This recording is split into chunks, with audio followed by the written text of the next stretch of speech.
ఖరీఫ్లో తీగజాతి కూరగాయలైన సొర, బీరకు మంచి డిమాండ్ ఉంటుంది. వీటిని సాగు చేస్తే మంచి ఆదాయం పొందొచ్చు. అందుకే సొరను పందిళ్లకు పాకించి ఖరీఫ్ పంటగా జూన్, జులై నెలలో దఫాలుగా సాగు చేస్తూ ఉంటారు. విత్తిన 50 రోజుల నుండే కాయలంది వస్తాయి. సొర సాగులో సమస్యలు కూడా తక్కువే. అయితే కాయలు మంచి సైజు, ఆకర్షణీయంగా ఉండే విధంగా దిగుబడి రావాలంటే రకాల ఎంపిక, యాజమాన్య పద్ధతులు కీలకం.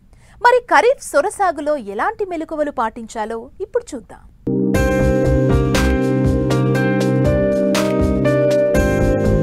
తెలుగు రాష్ట్రాల్లో ముఖ్యమైన పందిరి కూరగాయల్లో ఒకటి సొర. ఇది తీగజాతి వార్షిక పంట.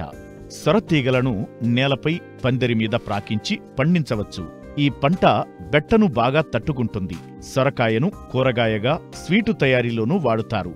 దాదాపు 6 నుండి 7,000 ఎకరాల్లో సాగవుతుంది. సరాసరి ఎకరాకు దిగుబడి 14 టన్నులు వస్తుంది. అయితే ఈ పంట సాగుకు తేమతో కూడిన పొడి వాతావరణం అనుకూలం. ఉష్ణోగ్రత 25 నుండి 30 డిగ్రీల సెంటీగ్రేడ్స్ ఉన్నట్లయితే పెరుగుదల బాగా ఉండి పూత, పిందె బాగా పడుతుంది. పూత, పిందె సమయంలో అధిక వర్షపాతం ఉన్నట్లయితే మంచి దిగుబడులు వస్తాయి.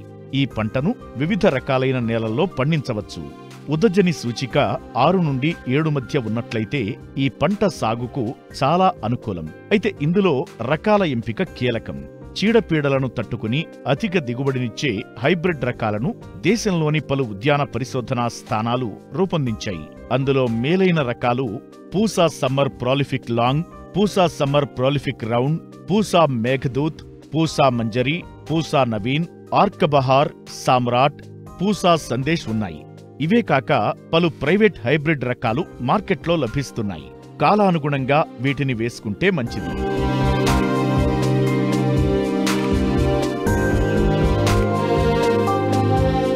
ఖరీఫ్ పంటగా సాగు చేసేటప్పుడు ఎకరాకు 1 నుండి కిలో 200 గ్రాముల విత్తనం సరిపోతుంది. అయితే విత్తే ముందు తప్పనిసరిగా విత్తన శుద్ధి చెయ్యాలి. ఇందుకోసం కిలో విత్తనానికి 5 గ్రాముల ఇమిడాక్లోప్రిడ్ మందును బాగా పట్టించి ఆ తరువాత ట్రైకోడెర్మా విరిడి 5 గ్రాములు కిలో విత్తనానికి పట్టించి విత్తుకోవాలి.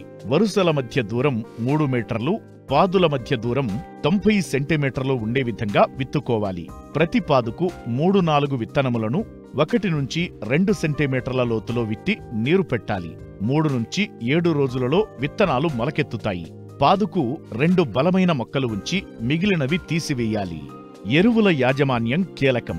చివరి దుక్కిలో ఎకరాకు 10 టన్నుల పశువుల ఎరువును వేసి బాగా కలియదున్నాలి. 24 నుండి 32 కిలోల భాస్వరం, 20 నుండి 24 కిలోల పొటాష్ను కలుపుకుని సమానంగా పొలమంతా వేసుకోవాలి. నత్రజనిని 32 నుండి 40 కిలోలు 2 సమపాళ్లుగా చేసి 2 దఫాలుగా వేసుకోవాలి. మొదటి సగభాగం విత్తిన 25 రోజులకు, రెండో దఫా పూత పిందె దశలో అంటే విత్తిన 45 రోజులకు వెయ్యాలి.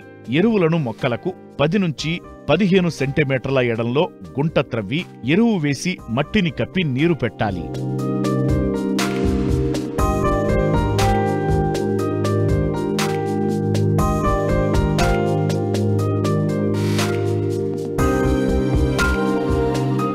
సొర తోటల్లో ఎప్పటికప్పుడు కలుపు మొక్కలను తీసివేయాలి. మొక్కలు బలంగా పెరగడానికి 1 నుండి 2 సార్లు తేలికగా మట్టిని పాదు చుట్టూ గుల్ల చేయాలి.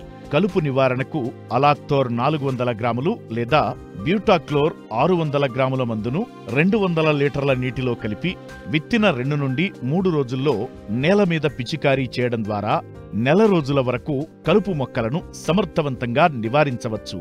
సొర పంటలో అధిక దిగుబడులు సాధించి కాయ నాణ్యత బాగుండాలంటే పైపందిరి పద్ధతిని ఎంచుకోవడం మంచిది. దీని ద్వారా కాయ యొక్క నాణ్యత బాగుంటుంది. నేల మీద పండించడం వల్ల కాయలు వంకరలు తిరిగి ఉండటం జరుగుతుంది. అలాగే కాయలు నేల మీద పెరగటం వల్ల కాయ నేల మీద తగిలిన వైపు తెల్లగా ఉండటం జరుగుతుంది. దీనివల్ల కాయ నాణ్యతపై ప్రభావం పడి మార్కెట్లో రేటు తక్కువగా వచ్చే అవకాశాలు ఎక్కువ.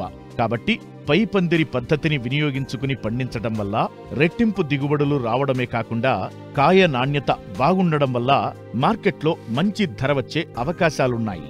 మార్కెట్కు తరలించేటప్పుడు కాయలను సంచులలో కాకుండా ప్లాస్టిక్ ట్రేలలో తరలించడం మంచిది. సంచుల్లో తీసుకెళ్లడం ద్వారా మార్గమధ్యంలో కాయలు దెబ్బతినడం జరుగుతుంది. ట్రేలలో తీసుకుపోవడం ద్వారా కాయలు మంచి నాణ్యత కలిగి ఉండి అధిక ధర పలుకుతాయి.